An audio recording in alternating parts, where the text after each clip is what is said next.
તમે બાકી રહી જશો હજી આવો મારા વેરસી બાપા આવો ઓ માય આવો આજ મારો વેરસી સત્યો બનવાલો લાગે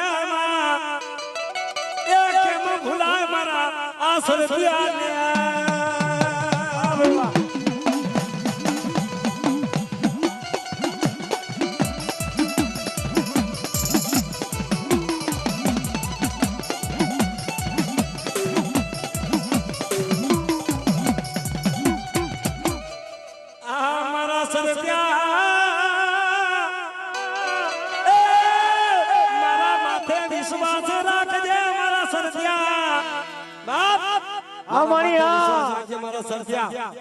મારો વિશ્વાસ રાખીને તારો વિશ્વાસ તમે પૂરો ન કરી દઉં તો મારા ગોદરકા ગામની માલિકા દેવીનો રંગ ન લાગ્યો